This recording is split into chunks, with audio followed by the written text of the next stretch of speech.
fueron enviados a su muerte 50 tanques de combate, 70 vehículos blindados, más de 600 soldados directos a una trituradora. Esta es la crónica de cómo una gigantesca serpiente de acero, valorada en cientos de millones de dólares, fue decapitada por un puñado de guerreros en motocicletas y un enjambre de baratos drones de plástico. Una historia de ingenio contra fuerza bruta. Un relato de David contra un Goliat muy estúpido. Antes de que seamos testigos de esta masacre, una pregunta rápida para los estrategas que nos miran. Si se enfrentaran a una columna blindada pesada, ¿cuál sería su arma preferida? Escriban A en los comentarios para enjambres de drones y escriban B para asaltos terrestres de alta velocidad. Veamos qué doctrina cree nuestra comunidad que es superior. La mañana del 7 de agosto de 2025 amaneció gris y fría sobre los campos de trigo de la región oriental de Zaporilla. A las 5:45 am la diplomacia no solo fracasó, se hizo amigos. Rusia había emitido un ultimátum final. Retiren todas las fuerzas ucranianas a 50 kilómetros de cada base capturada o enfrentarán una fuerza abrumadora. La respuesta del presidente Zelensky, desde un búnker subterráneo en Dnipro,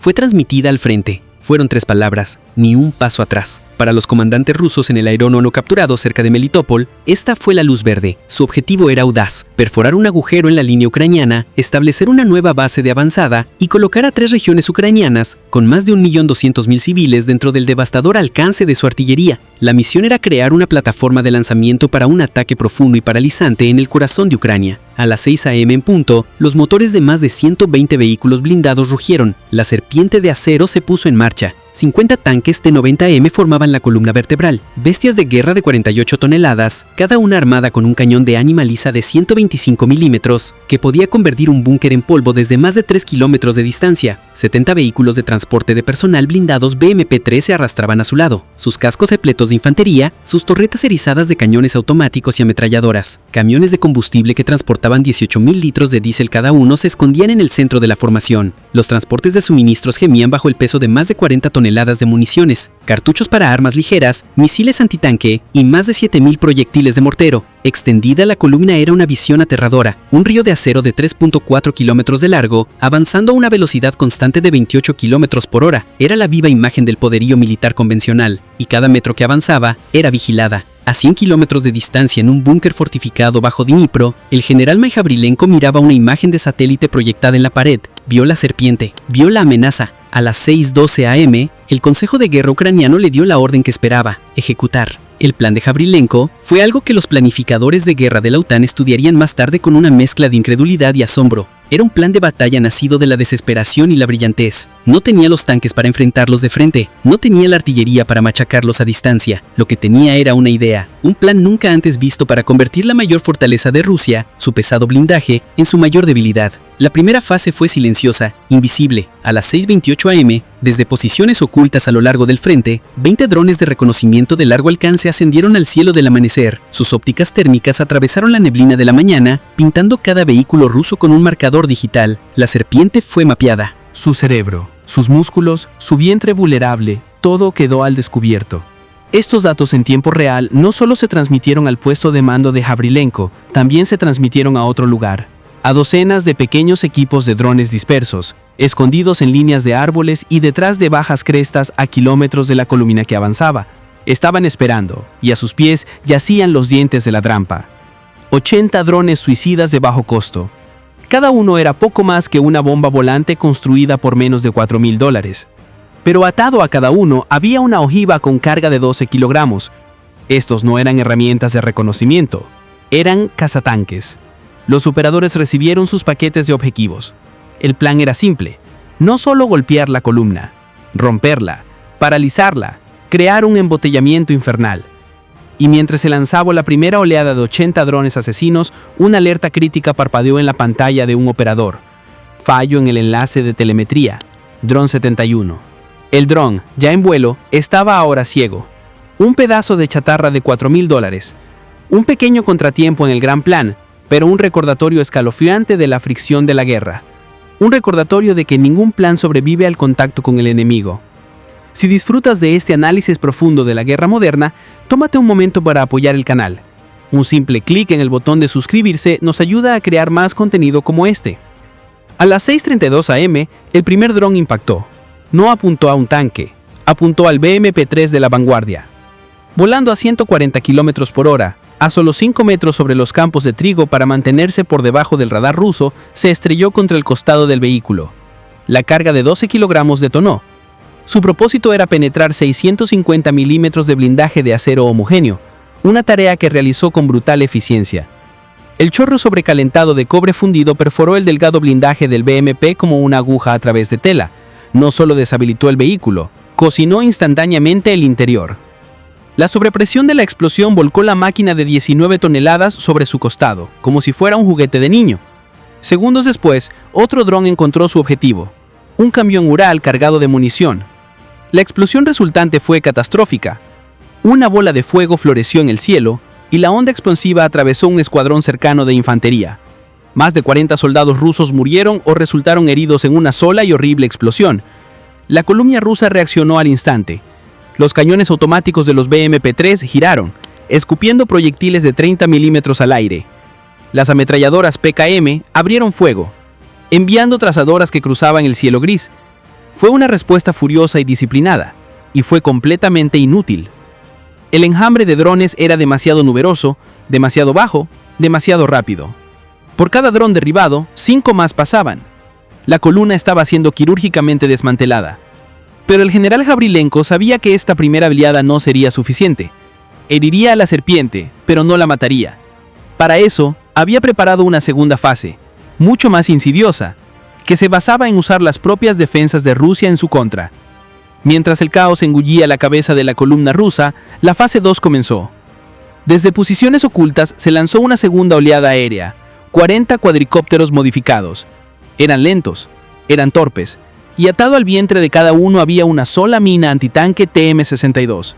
Estos no eran drones de ataque, eran minas volantes. Su misión era diabólica. Volaron alto sobre la columna en pánico, convirtiéndose en blancos fáciles.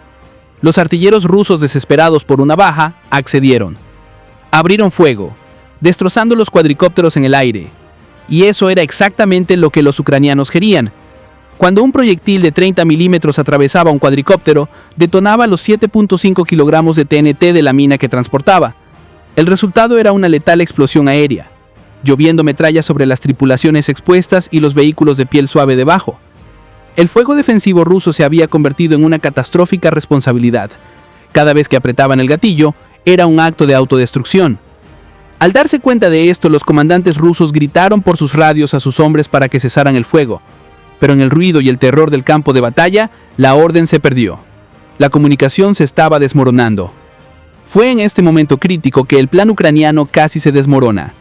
El dron principal de mando y control, un dron de largo alcance que circulaba a gran altitud y coordinaba todo el ataque, fue alcanzado. Una ráfaga afortunada de una ametralladora rusa destrozó su ala de babor. La transmisión de video en el búnker del general Javrilenko parpadeó y se apagó durante 90 segundos agonizantes. Los ucranianos estaban ciegos. Las minas voladoras ahora no tenían guía. Los equipos de motocicletas que se preparaban para lanzar su asalto no tenían inteligencia en tiempo real. Estaban a punto de entrar en una trituradora sin ojos. El pánico se encendió en el búnker de mando. Toda la operación pendía del borde del desastre. Un joven sargento, Mikola, al mando de un equipo de morteros a 1.2 kilómetros de la columna, vio caer el dron de mando. No esperó órdenes. Por iniciativa propia, desenganchó un pequeño cuadricóptero comercial de su mochila, un dron personal que había comprado en línea. Era un juguete en comparación con el hardware militar que estaban usando, pero tenía una cámara. Lo lanzó, empujándolo alto en el cielo, sus pequeños motores eléctricos gimoteando en protesta. La transmisión que apareció en su tableta era granulada, temblorosa y distorsionada, pero era una imagen. Podía ver la columna rusa detenida, podía ver las bolsas de resistencia, podía ver las nuevas zonas de muerte. Eludiendo la cadena de mando rota, comenzó a gritar coordenadas directamente por su radio, alimentando datos de objetivos a los equipos de morteros y, lo que era crucial, a los líderes del ala de motocicletas que esperaban. Su ingenio, su negativa a congelarse en un momento de crisis, acababa de salvar toda la operación. De vuelta en la columna rusa, la disciplina se había evaporado. La ordenada línea de 3.4 kilómetros se había convertido en un caótico y ardiente embotellamiento. Un comandante de T-90M, con sus ópticas destrozadas, trató de empujar un BMP en llamas fuera de su camino, solo para que su tanque arrojara una oruga y se quedara atascado sin remedio.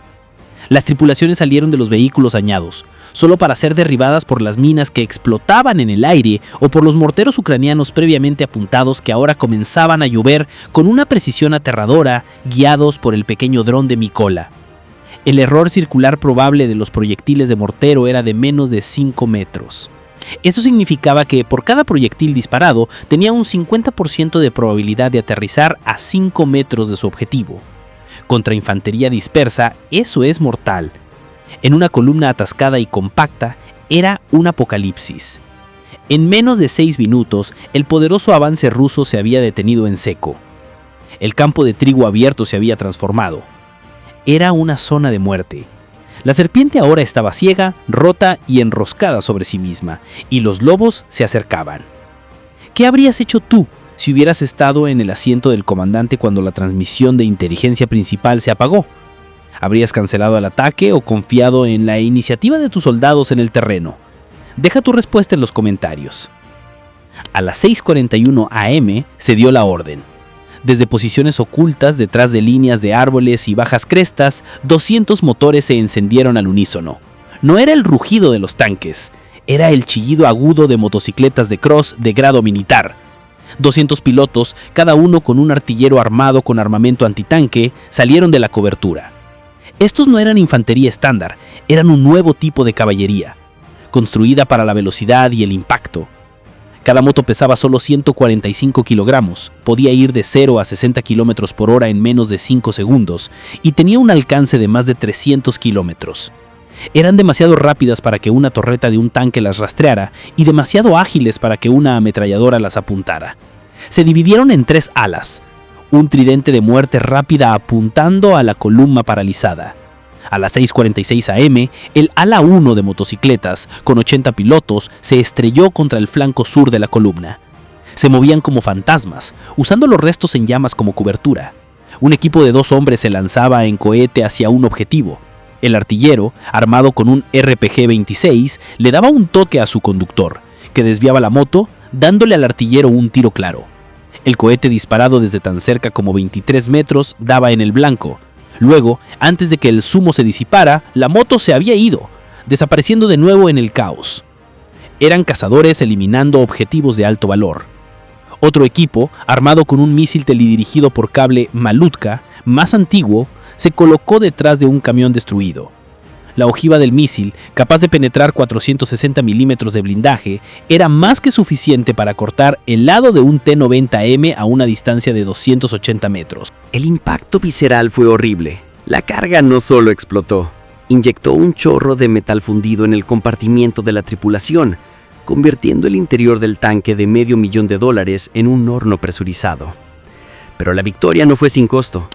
Un BMP ruso, con su cañón principal inutilizado, roció su ametralladora coaxial en un amplio arco. Una moto ucraniana fue atrapada en el fuego. El conductor murió al instante. Su artillero, un joven llamado Oleksandr, fue arrojado de la moto con la pierna destrozada. Yacía allí expuesto, pero en lugar de tratar de arrastrarse a un lugar seguro, se echó al hombro su RPG, apuntó al BMP que lo había herido y disparó. Su último cohete dio en el blanco, silenciando la ametralladora para siempre. Fue uno de los 4 pilotos que no regresaría de la carga. Su sacrificio no fue en vano. A las 6:50 am, el ala 3 llegó a la parte trasera de la columna. Sus objetivos eran los más vitales de todos, los camiones de combustible. Un solo misil guiado por láser Barrier V, un arma capaz de perforar 800 milímetros de acero, atravesó el campo y golpeó a una de las cisternas. Los 18,000 litros de diésel en el interior no solo explotaron, detonaron. Una bola de fuego de 45 metros de altura iluminó el campo de batalla, incinerando todo y a todo cerca de ella. Un segundo camión de combustible explotó momentos después. El corazón logístico del asalto ruso había sido arrancado. La lucha había terminado. Simplemente no todos lo sabían todavía. En solo 14 minutos, el asalto en motocicleta había destruido o inutilizado 21 vehículos blindados y eliminado a más de 110 soldados rusos. A las 6:55 am, la columna rusa dejó de existir como una fuerza de combate coherente. La fase final comenzó a las 6:57 am. 120 infantes de marina ucranianos, sus propios BMP mantenidos en reserva hasta ahora, se movieron para completar el cerco. Los morteros, todavía guiados por el dron del sargento Mikola, dirigieron su fuego de un lado a otro sobre los restos de la columna, rompiendo las últimas bolsas de resistencia. A las 7:08 am todo había terminado. Banderas blancas comenzaron a aparecer desde las escotillas. Soldados rusos, algunos apenas adolescentes con los rostros negros de hollín, salieron con las manos en el aire. La batalla, desde el primer ataque de dron hasta la rendición final, había durado menos de una hora. El cementerio de acero fundido humeaba bajo el sol naciente.